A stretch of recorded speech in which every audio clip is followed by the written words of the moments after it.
El cáncer es uno de los problemas de salud que más matan a personas en el mundo año con año, y la mayoría de los pacientes oncológicos dentro del periodo de su tratamiento presentan problemas de nutrición, lo cual disminuye considerablemente que el tratamiento farmacológico y médico sea exitoso.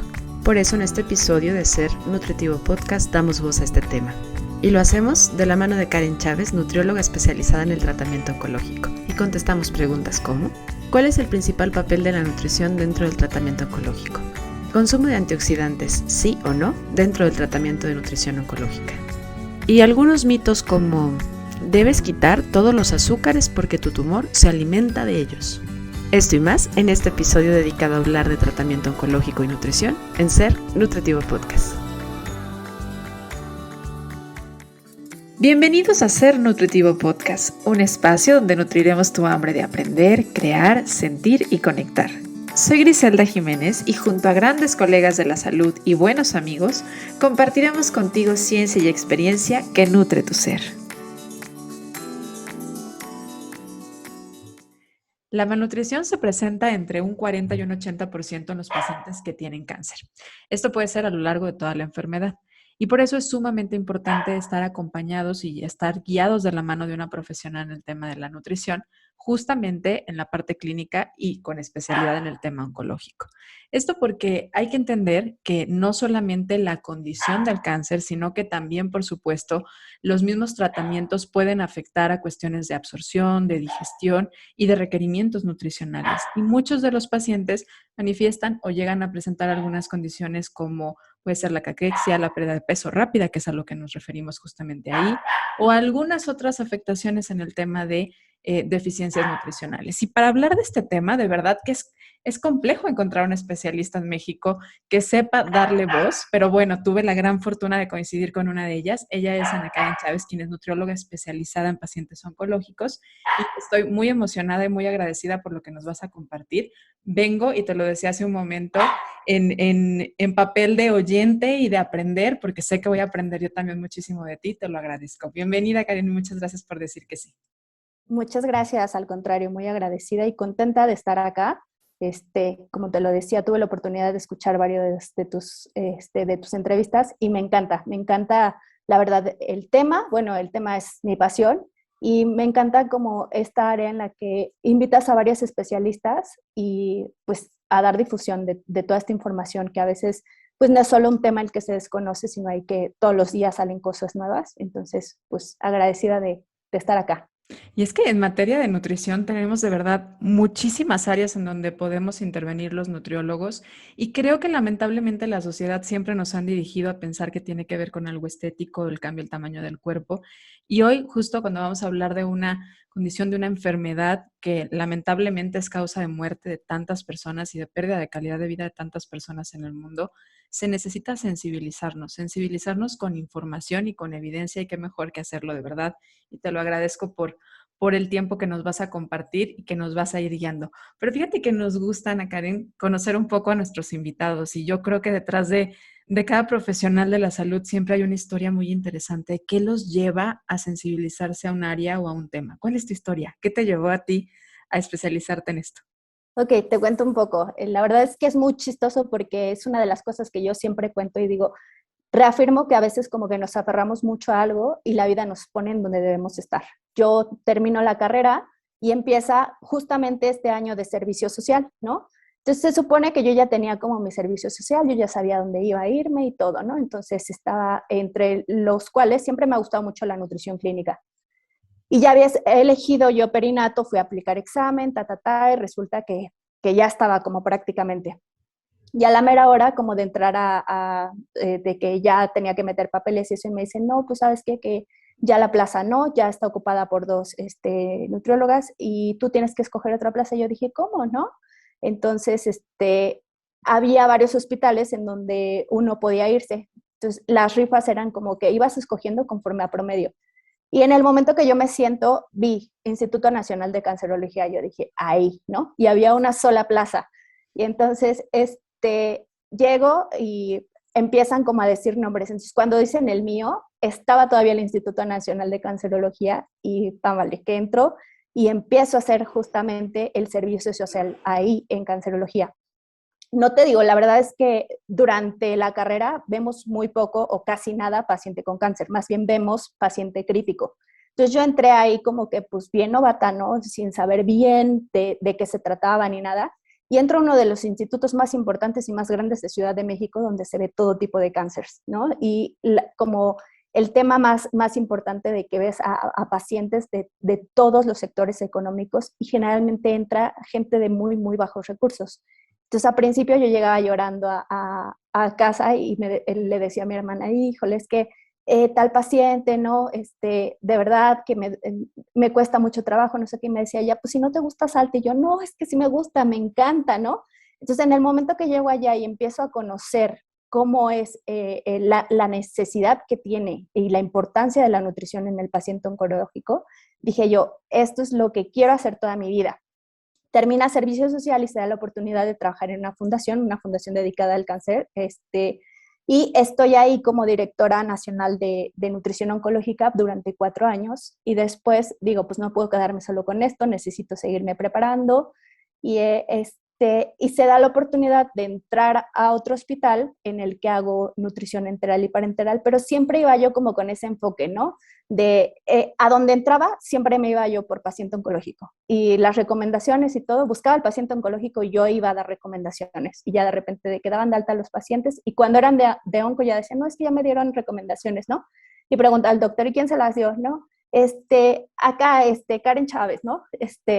Y era súper padre porque siempre digo yo, me iba ahí, o sea, y todo, cosas de investigación, ahora que hice la maestría y todo, mi tema siempre era, hice la especialidad en obesidad y comorbilidades, entonces mi tema fue cáncer de mama y la obesidad y cáncer de mama. Entonces, como que siempre mi línea de investigación y mi línea en lo que me gusta formarme, lo que me gusta leer y que siento yo que no me aburre y que busco y busco y busco es onco. Entonces, el 80% de mis pacientes son pacientes oncológicos y otro 20% es como control de peso y cuestiones así, ¿no? Pero la mayoría es paciente Sí, oncológico, fíjate. 100%. O sea, la verdad es que no veo más pacientes que esos y me gusta mucho esta parte. Qué interesante siempre escuchar sus historias, de verdad es que es muy, muy interesante. Me imagino que además para los nutriólogos que nos escuchan o que apenas están en formación y están por salir, siempre es como la intriga de qué voy a hacer, qué decisión voy a tomar. Un poco de tu historia nos recuerda en confiar, ¿no? En confiar Sí, en claro. que las cosas se van a ir acomodando y que obviamente también es ir viendo cuáles son tus intereses, pero qué bonito escucharte. Y fíjate que yo creo que sobre este tema hace falta hablar muchísimo. O sea, creo que estamos en pañales sobre muchas cosas en materia de nutrición oncológica y sobre todo ahorita lo decías, en la licenciatura es mínimo lo que vemos sobre este tema. Entonces, si no nos ponemos a investigar más, a especializarnos, a estudiar más, es complicado que podamos tratar a un paciente de manera adecuada. ¿Cuál es el papel del nutriólogo cuando tiene un paciente que tiene algún tipo de cáncer?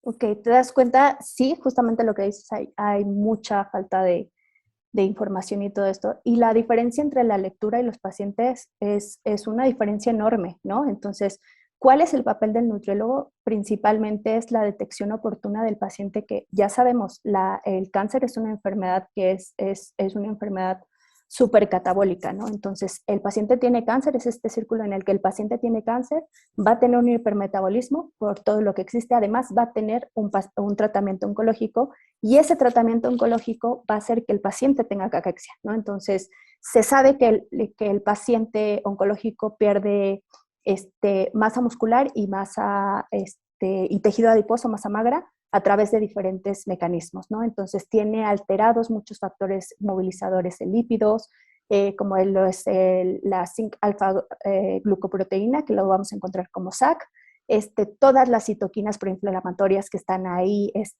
al 100% y en respuesta a todo este catabolismo proteico, ¿no? Entonces, entre las principales que vamos a tener va a haber una intolerancia a la glucosa, va a haber una gluconeogénesis, va a haber un incremento en el ciclo de Cori y va a haber una resistencia a la insulina. Entonces, todo esto por lo que cursa el paciente lo va a llevar a pues una desnutrición, ¿no? Y se sabe que un paciente desnutrido tiene un muy mal pronóstico.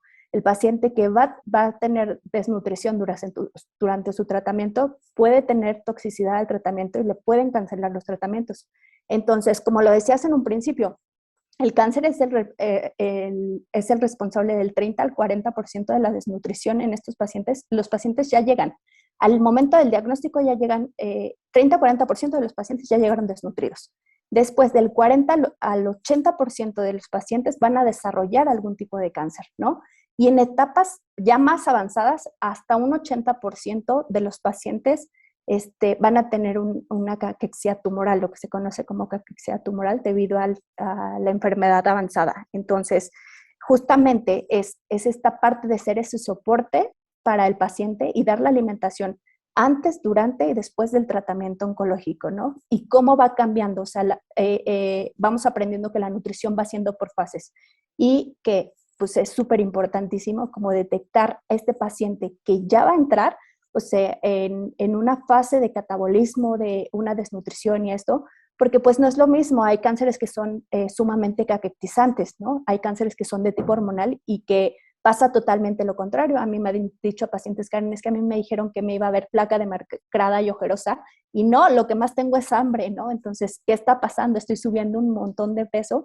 Entonces, ¿cómo frenamos toda esta parte? Y cánceres que sí, que principalmente abarcan como la parte importante de cánceres de cabeza-cuello, de todo el tracto gastrointestinal, que son los que son más caquectizantes. Entonces, no es lo mismo, como no va toda la recomendación para todos los pacientes es igual. Por eso siempre digo que es como todo un mundo y es como hacer un traje a la medida a los pacientes, o sea, individualizar cada tratamiento.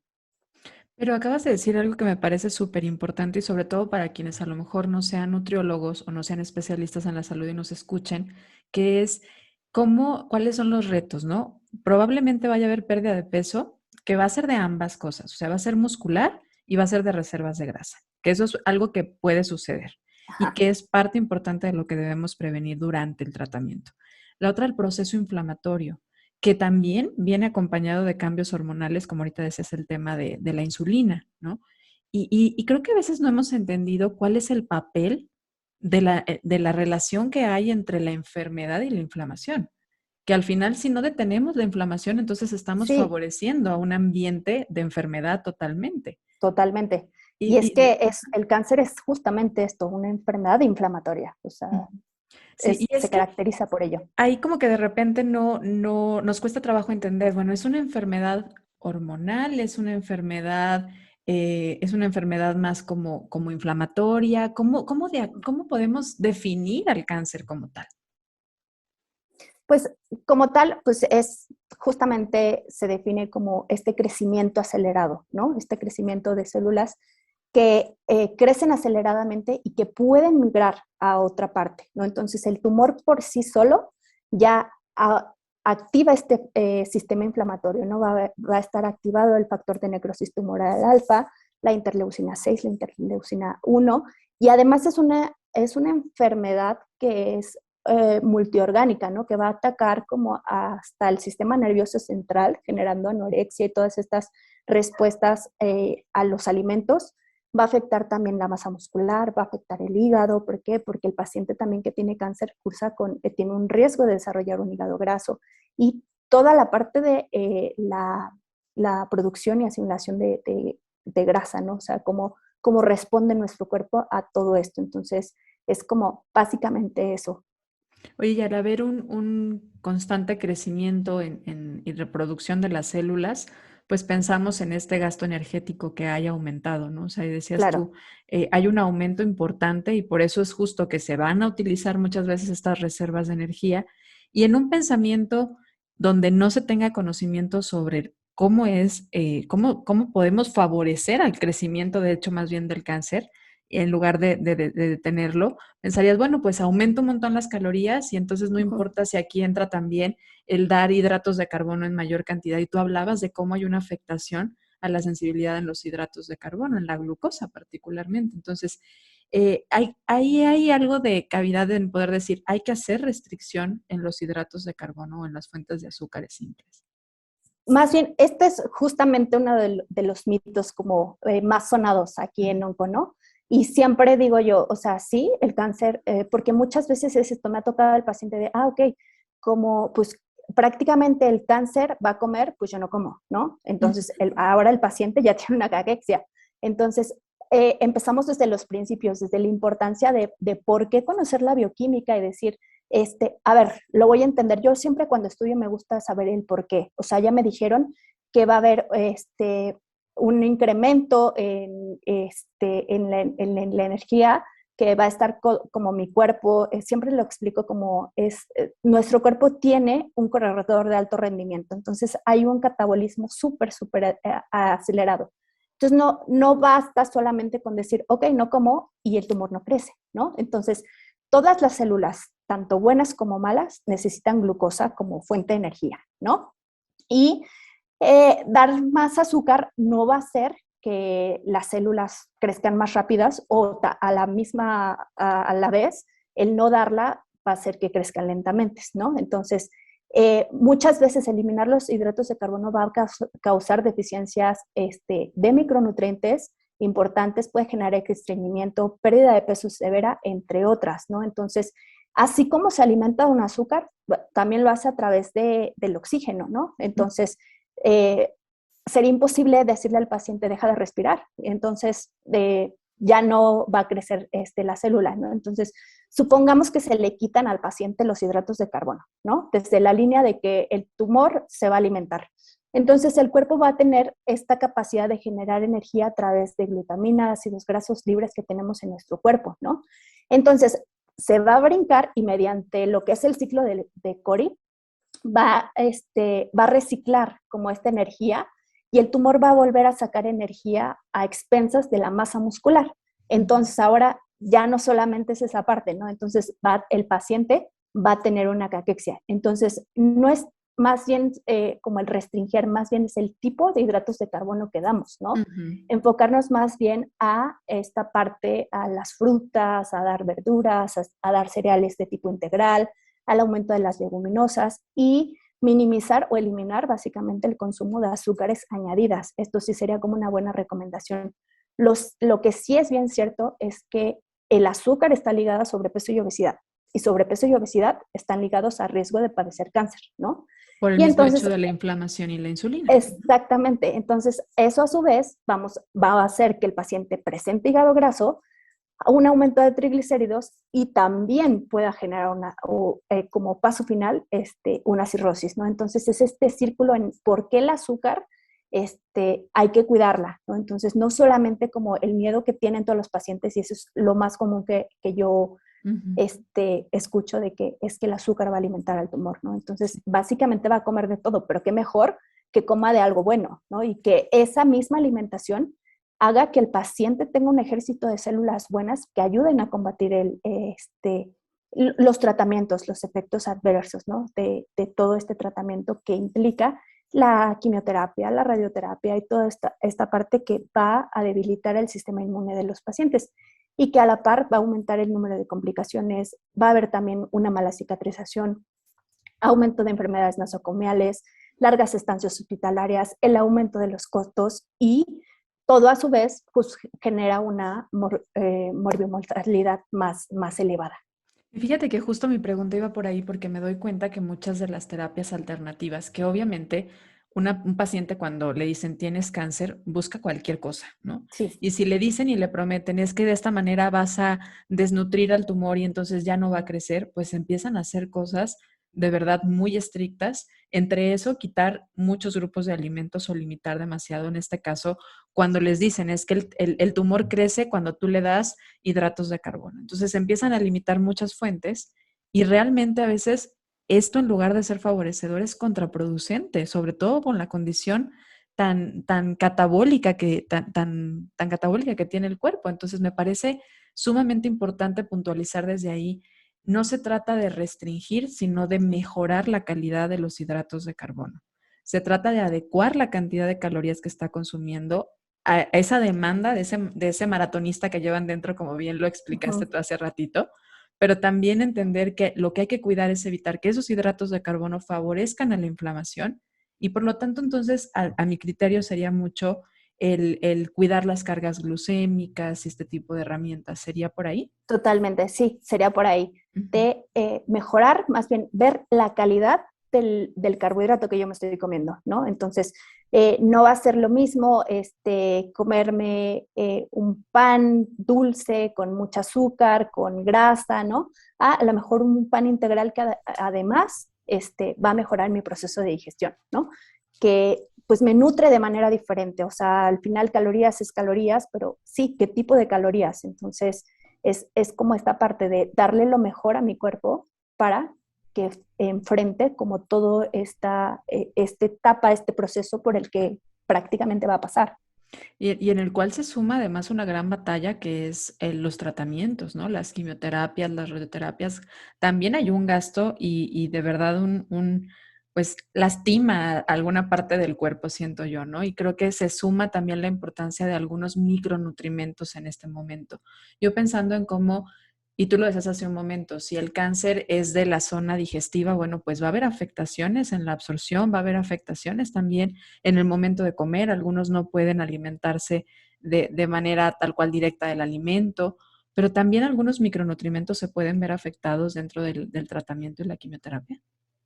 Sí, totalmente, porque además tenemos nosotros los factores asociados a la pérdida del apetito, ¿no? Que Ujú. tenemos los que son prácticamente los factores tumorales y los factores del paciente, ¿no? Entonces, en los factores tumorales va a haber las citoquinas inflamatorias que ya decíamos, va a haber un deterioro de la función intestinal y justamente ahí, cuando la función intestinal está deteriorada, hay una mala absorción, ¿no? Entonces, en muchos cánceres de nada sirve que muchas veces estamos dando y dando y dando nutrientes, pero el paciente no está absorbiendo. Entonces vamos a la línea de desde que somos lo que absorbemos, ¿no? No tanto lo Ah, que que comemos. comemos. Entonces, como también la salud gastrointestinal juega un papel importantísimo acá. También puede haber obstrucción, ¿no? Entonces el cáncer me está obstruyendo, entonces yo como poquitito y me siento que me lleno. Entonces, ¿qué voy a hacer para mejorar al paciente y hacerle que, no, que esa obstrucción, o sea, poder complementar su alimentación sin generarle como más daño o más dolor, esta aberración a la comida que dices que como y me duele, ¿no? Entonces mejor no como, ¿no? Y las alteraciones que hay entre electrolitos y que sabemos que también es importantísimo para una buena absorción, ¿no?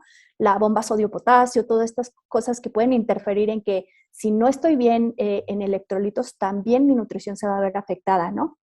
Y todas las que son los factores relacionados al paciente. La saciedad temprana, el dolor, la fatiga, la depresión también, o sea que es un tema súper importante.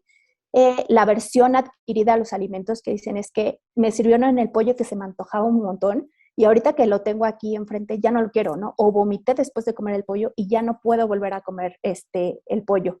Y por otra parte, también tenemos todo lo que son la sequedad en la boca, que también va a impedir que el paciente coma adecuadamente. Y cómo nosotros, el papel de nosotros como nutriólogos va a ser darle estas estrategias para que mejore todo esto, ¿no? También los cambios en gusto y olfato, la mucositis, la náusea, el vómito, la diarrea, que también tengo diarrea y también hay una mala absorción, hay una pérdida de nutrientes importantes, ¿no? Y todos los efectos secundarios asociados también a los medicamentos, ¿no? A todo el Oye, tratamiento en sí.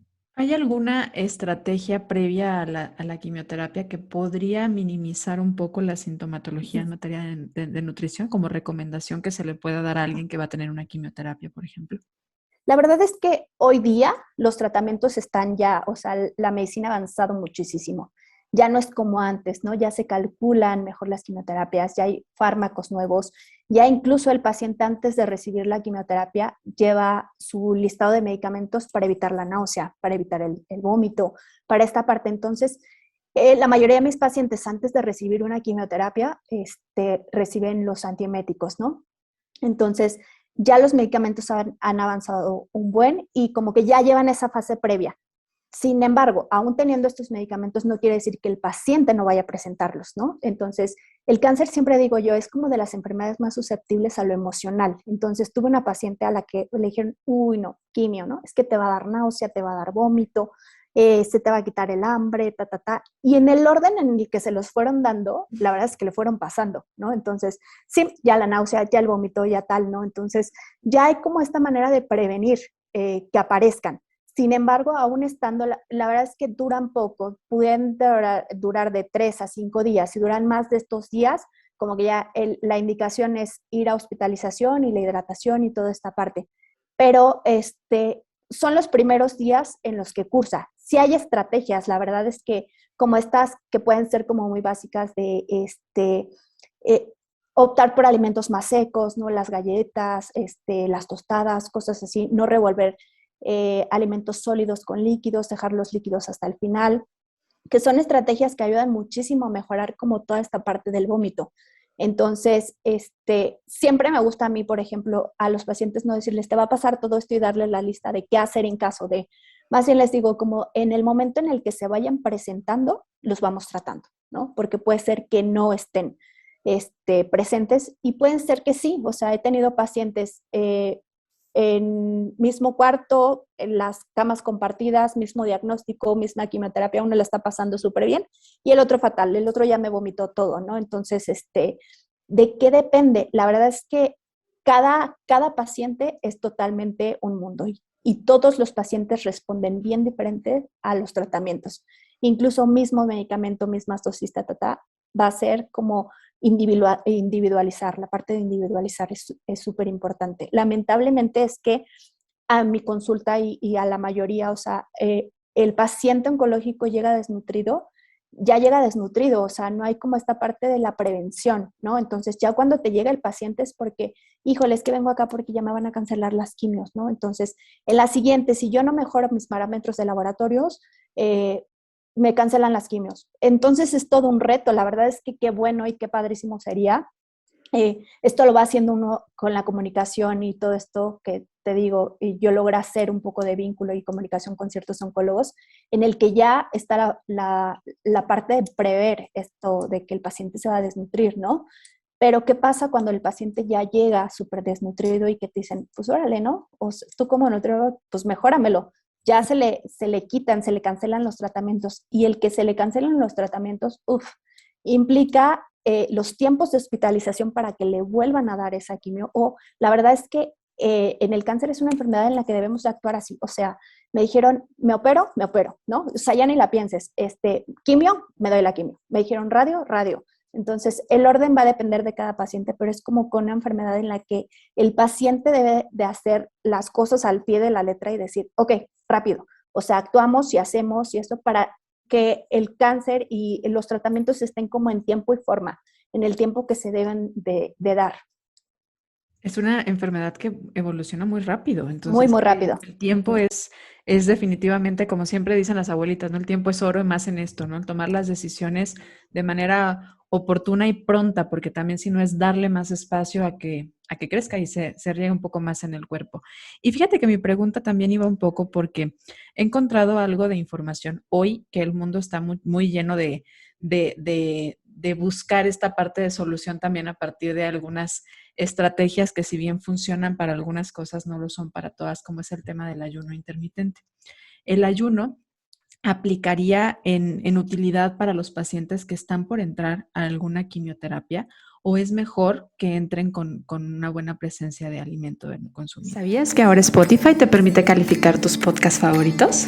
Si estamos dentro de tu lista, califícanos con 5 estrellas. Esto nos ayuda a posicionarnos de mejor manera en Spotify y lograr crecer nuestra comunidad. ¿Cómo hacerlo? Ingresa al perfil de Ser Nutritivo Podcast en Spotify. A un lado de la campanita encontrarás 3 puntos en vertical seguido del texto que dice calificar este programa. Califícanos y ayúdanos a crecer. Ahora sí, regresamos al episodio. Definitivamente no, el ayuno no, durante este proceso no hay evidencia científica que respalde que sí, o sea, que sí esté indicado. ¿Por qué? Porque justamente, me lo comentas tú, que entre antes de la quimio en ayuno, ¿no? Justamente los tratamientos como de quimio y eso muchas veces dan mucha fatiga a los pacientes. Entonces, incluso ya hay en muchos institutos en el que mientras el paciente está recibiendo la quimioterapia se les ofrece un lunch, ¿no? En ese momento puedan estar comiendo y eso. Y siempre les digo, hay que aprovechar este momento o comer muy bien antes de la quimioterapia, porque posterior a esto pueden haber síntomas o puedo yo llegar muy cansada, llego a casa, me duermo toda la tarde, toda la noche, despierto muy tarde y ya no comí, ¿no? Ya ni desayuné, ni comí, ni cené. Entonces, ya tuvimos ese largo periodo de ayuno. Entonces, el ayuno es una de las cosas que no están como, no hay una evidencia científica contundente que diga, sí, sí se recomienda y tienen que hacerse, no está protocolizado, no hay un protocolo aplicado que haya dicho sí y tuvimos esta respuesta, ¿no? Entonces, hasta la fecha no. Sí, para otras cosas es una técnica milenaria que se ha hecho, pero no en el paciente oncológico, porque eso aumenta la desnutrición en nuestros pacientes. Creo que se une mucho a lo que decíamos también al principio sobre el quitar o restringir mucho, llevar a los pacientes casi a una dieta cetogénica, ¿no? Que es como, viene probablemente de la misma idea. Y justo mis preguntas van muy por ahí porque son los mitos con los cuales muchos pacientes llegan cuando están experimentando o cuando Sí. están viviendo el cáncer, ¿no? Como que es que me dicen que en ayuno, es que me dicen que quite todo lo que tiene hidratos de carbono. Entonces creo que es importante que digamos, a ver, como, qué sí hay evidencia y qué no hay evidencia. Y hay algunos alimentos que se conocen como alimentos funcionales y que muchas de estas características que los hace justamente entrar ahí son la presencia de antioxidantes y algunos se han asociado con beneficios en el momento de pacientes que tienen ya cáncer o a la prevención. ¿Qué hay de ellos? ¿Es bueno utilizarlos ya durante la atención de un paciente que está viviendo un cáncer o no? Sí, la verdad es que siempre hay que individualizar, ¿no? Y es súper importante saber qué paciente sí lo necesita y cuáles no. Incluso la American Cancer Society dice que sí se puede suplementar a los pacientes, pero con dosis fisiológicas, muy parecidas a para cubrir IDR, ¿no? Ingesta diaria recomendada. Entonces, fuera de esto, solamente en pacientes ver, lo necesita todo hacerlo con bases laboratoriales, o sea, si está teniendo tal deficiencia y ahí cubrir ingesta diaria recomendada, sino ver si mi paciente a lo mejor necesita una dosis terapéutica, ¿no? Entonces, sí, los antioxidantes tienen un efecto bueno, realmente siempre les digo a los pacientes, deberíamos de comer más antioxidantes, pero provenientes de la alimentación, de fuentes naturales, o sea, lo que nos da más antioxidantes son frutas, verduras. Algo que les digo mucho y que me sirve mucho a mí en la práctica es como el comer de colores. Por cada color diferente nosotros obtenemos una vitamina y un mineral diferente. Entonces, hay una hojita que sacó el American Cancer de un arco iris, ¿no? El arco iris de tratemos de que a lo largo de nuestro día comamos todos los colores del arco iris, irlo haciendo como que variable.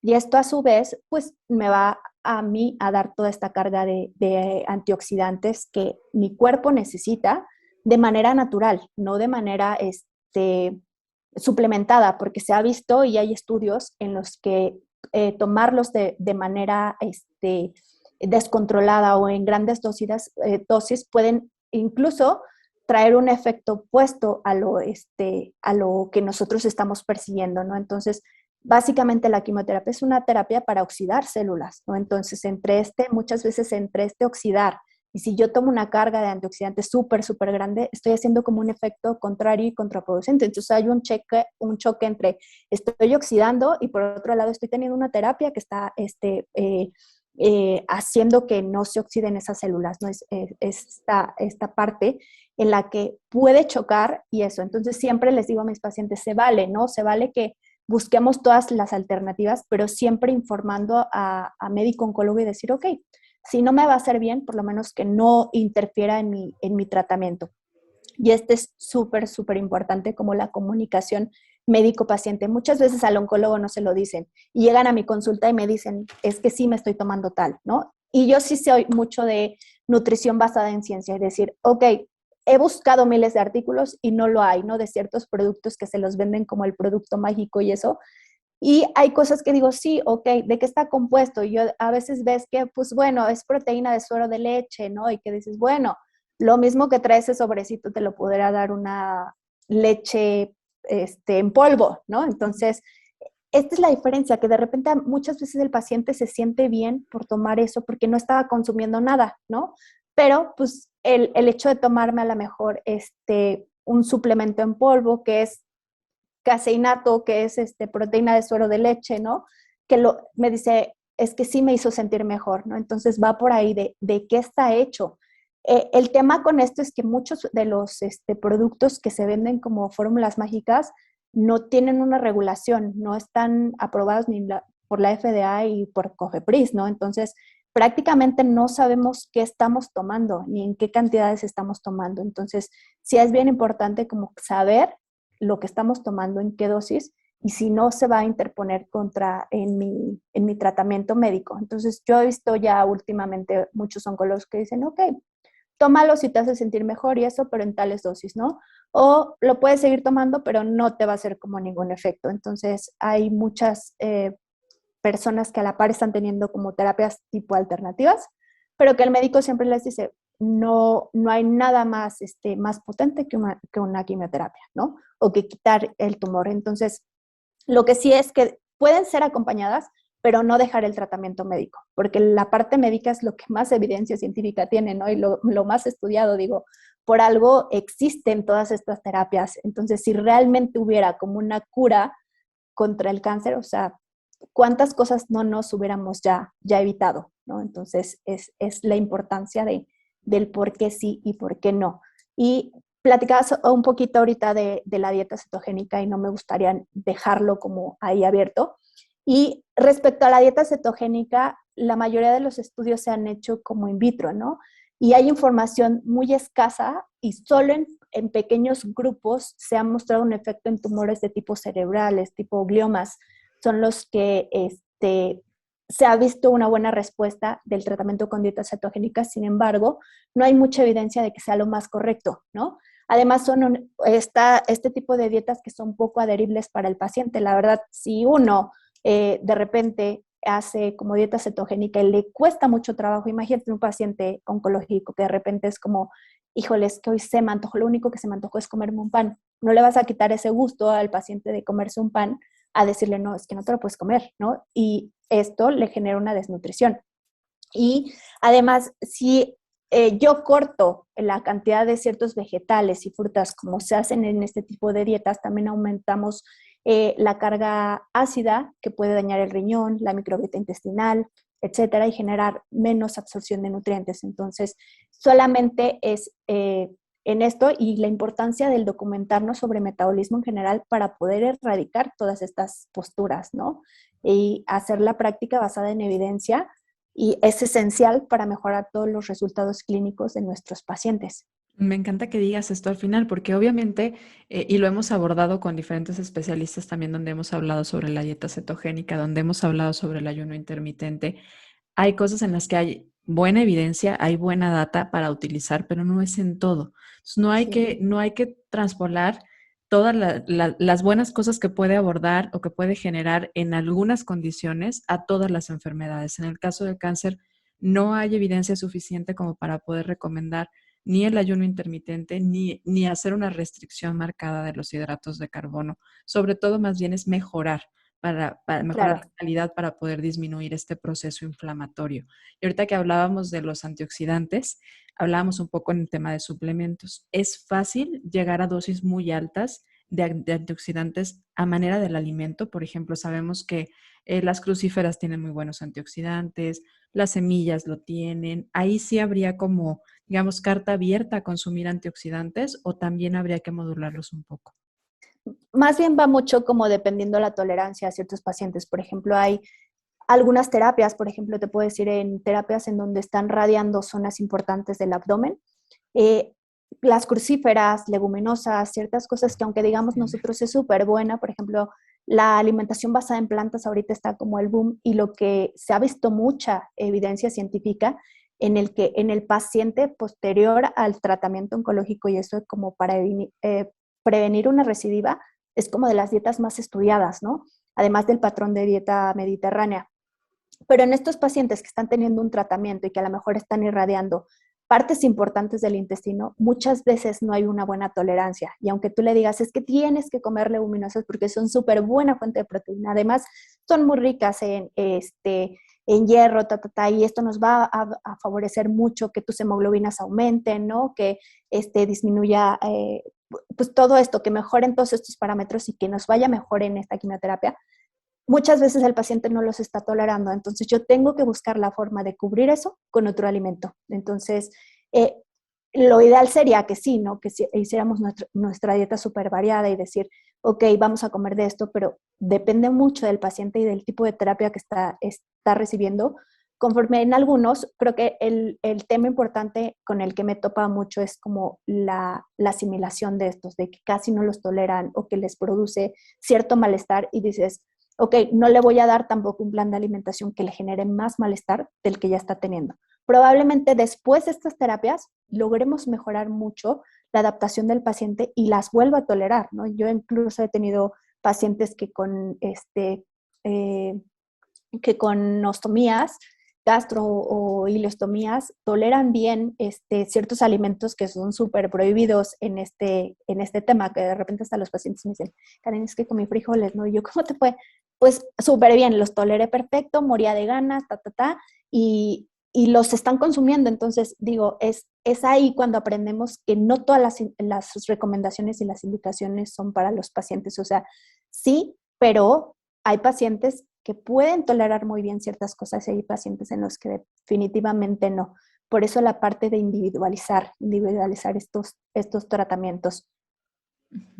Y a veces en esta parte de confusión y también de la búsqueda de algo que sane, porque yo me imagino la desesperación que pueden tener muchas personas cuando llegas a tener un diagnóstico de cáncer y el miedo que viene por todo lo que se sabe que pueden experimentar, buscan como estas soluciones rápidas, ¿no? O promesas que se tienen. Y entre eso sabemos que hay muchos alimentos que aportan antioxidantes y que pueden prevenir, pero no es lo mismo prevenir que tratar, ¿cierto, Karen? O Exacto. sea, el tema del Sí, cáncer hay que hacer diferencia muy marcada.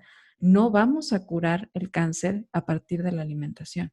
Tal claro, vez no. puede ser nuestra fuente de prevención. Si nosotros tenemos una buena calidad, buena presencia de esta arcoíris de la que hablabas, una dieta menos inflamatoria, cuidamos nuestros niveles de glucosa, insulina, podemos prevenirlo, pero no podemos tratarlo o curarlo, ¿cierto? Claro, sí. Sí, sí, sí, porque existía mucho esta cuestión de, decían, dieta anticáncer, ¿no? O sea, hay muchas cosas que nosotros no podemos prevenir. Lo que sí es un hecho es que, pues, ninguna dieta por sí sola va a curar el cáncer, ¿no? Entonces, existen estas dietas que pueden ayudar a disminuir el riesgo de que al paciente de padecerlo y además mejorar el pronóstico durante este tratamiento. Entonces, si nos vamos a la parte de la dieta, pues solamente el 10% de los casos de cáncer son de genes, ¿no? Todo lo demás son factores ambientales y entre ellos está la dieta. Y entonces, más bien es una mala alimentación la que puede, sí, más bien impactar en el desarrollo de un cáncer. Y es el 32% lo que se asocia a la cuestión de la dieta, ¿no? Pero así como decir, híjole, esta dieta y te va a curar el cáncer y eso porque lo hay. O sea, he visto pacientes que la hacen 100% al pie, no hay un tratamiento como tal. Y como dices, está comprobado que después, una vez que al paciente le dices, le das el diagnóstico, o sea, su primer pensamiento es, sí, me voy a morir, ¿no? Entonces, ya después está comprobadísimo que todo lo que le dices después de esto, el paciente ya no escuchó nada.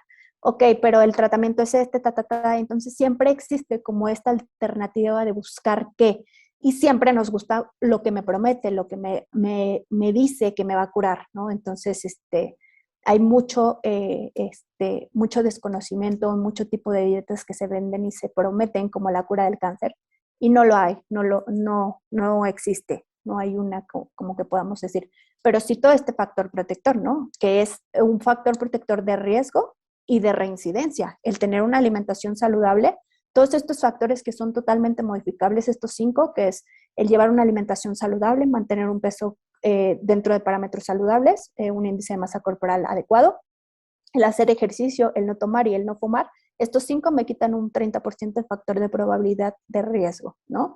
De cáncer, de desarrollar cáncer y de riesgo también de que regrese el cáncer. Entonces, por eso es súper importante que el paciente no solo al terminar su tratamiento no lo deje como ahí de, ok, ya me curé, ya sigo comiendo normal, debemos de hay pautas que existen para que el cáncer no regrese. Y es muy común que la paciente con cáncer de mama es que me llega a mi consulta y me dice, Karen, es que pues regresó el cáncer, ¿no? Es que sí me dijo el doctor que tenía que ir a nutrición y no nos explican el por qué. ¿Por qué? Porque justamente el cáncer puede regresar a mayor nivel de grasa, más inflamación, más estrógeno, más progesterona, y está como el ambiente perfecto para decirle, vente otra vez, ¿no? Entonces, aquí está tu casa y puedes regresar cuando quieras. Entonces, más bien es quitarle como todos estos factores en los que digamos, ok, me fue muy bien en las terapias, ya recibí mi tratamiento y esto, y ya soy una paciente que está como en, toda en esta vigilancia, ¿no? Entonces, el acudir puntualmente a mi vigilancia, yo siempre lo he dicho a mis pacientes, detectado oportunamente es curable y es tratable y curable, ¿no? Entonces, el tema es cuando lo dejamos como mucho tiempo y después de mucho tiempo no fuimos o ya está en una etapa avanzada. Nosotros vemos que el número 1 de cánceres a nivel mundial, o sea, en México y en el mundo, es el cáncer de mama. Esto en aparición, ¿no? ¿Cómo se me fue la palabra? Pero es casos nuevos, o sea, casos nuevos, o sea, ves el número de casos nuevos y el número 1 siempre va a estar cáncer de mama. Pero cuando vemos la mortalidad, esto es a la inversa, o sea, el cáncer de mama pasa a ser de los últimos. ¿Por qué? Porque justamente es de estos que tienen un buen pronóstico cuando son detectados oportunamente. Los cánceres más mortales son principalmente esos que son silenciosos, ¿no? O que se detectan en una etapa muy avanzada en las que el paciente pues prácticamente ya tiene un muy mal pronóstico. Pero digo yo, así en una etapa avanzada, cuando nos dimos cuenta que el paciente, o sea, a veces preguntas, ¿desde hace cuánto tiempo que dejó de comer? ¿Desde hace cuánto tiempo que perdió 10 kilos en 3 meses? ¿No? Esas cosas no son normales. No es normal que un paciente, aún comiendo como lo hacía, pues se desnutra de manera significativa. Entonces, son como estos focos rojos que muchas veces como que no pensamos y nos hacen ver y es como este llamadito de por ahí va, o sea, el paciente está teniendo algo, mi familiar está teniendo algo, no solamente hablar como de pacientes, es como esta parte de prever, conocer mi cuerpo y saber, o sea, no es normal que suceda esto.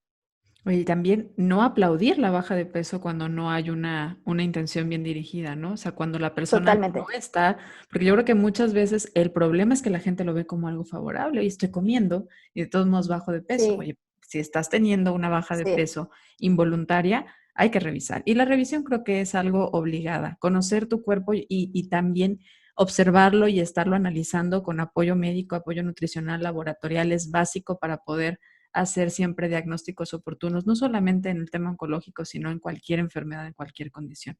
Karen, pues estamos llegando a la recta final del episodio. Estoy muy contenta de haberlo compartido contigo, pero fíjate que no te dejamos ir hasta que te Sí. hagamos 3 preguntas que hacemos a nuestros invitados y que parten justamente de la idea central de Ser Nutritivo Podcast, que no solamente el ser humano se nutre de la parte física con el alimento, sino que también necesitamos nutrir nuestro cuerpo con otras cosas, nuestra mente y nuestra alma. Y nos gusta saber cómo le hacen nuestros invitados para hacerlo.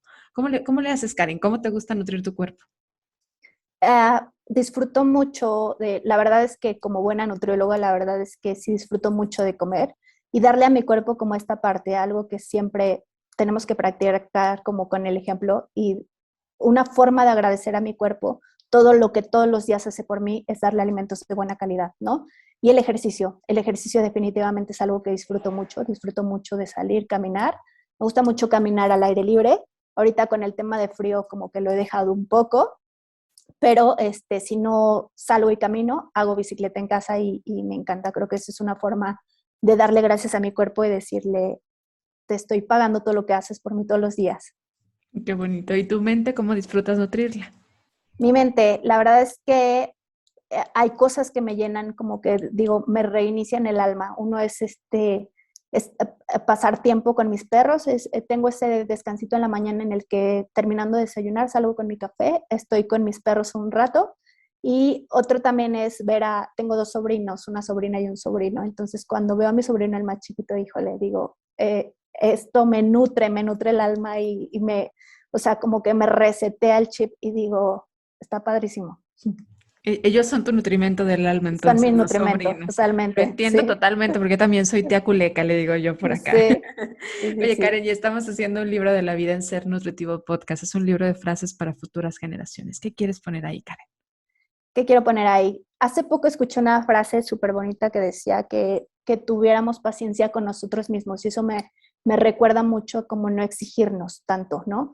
Todo mundo crecemos como de manera distinta y vamos teniendo como nuestro ritmo de crecimiento. Entonces, la importancia de no compararnos, al no compararnos es también cuidarnos y la importancia también de soñar. Decía esto de sueña, sueña mucho, sueña alto, sueña lejos porque justamente esos sueños son los que nos mantienen siempre viviendo. Entonces, es importante el tener un sueño, el tener un factor de motivación y decir, voy por esto, ¿no?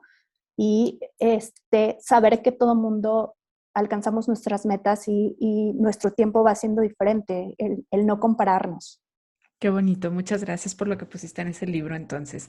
Karen, pues estamos por terminar. ¿Hay algo que digas, Gris? No nos vamos sin que yo diga esto. No, creo que no. O sea, bueno, en el tema de acá de oncológico, creo que es súper importante. Me ha tocado muchas veces tener a pacientes que llegan con un plan de dieta muy, muy mal diseñado. Y creo que algo importante de decir es que saber a quién buscar cuando no sabemos manejar a un paciente es de las cualidades más grandes que nosotros podemos tener como nutriólogos porque al final del día el único que va a sufrir y el único que va a estar afectado es nuestro paciente. Entonces, dar esta dirección hacia decir, ok, voy a buscar lo mejor para ti y siempre tratar al paciente como si fuera uno de nuestros familiares, ¿no? Entonces, voy a buscar siempre lo mejor para nuestro paciente.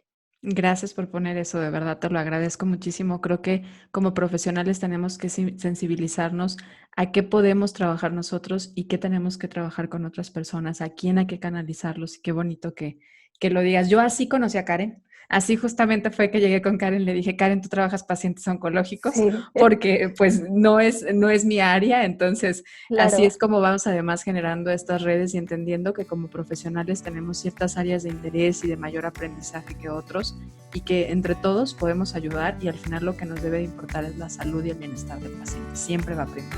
Muchísimas gracias, totalmente. Dani. Gracias por todo lo que nos compartiste y a ti que nos escuchaste. Por supuesto que muchas gracias por ser parte de Ser Nutritivo Podcast. Recuerda que cada jueves encuentras un episodio nuevo, así que nos escuchamos la próxima semana. Muchas gracias. Gracias a ti.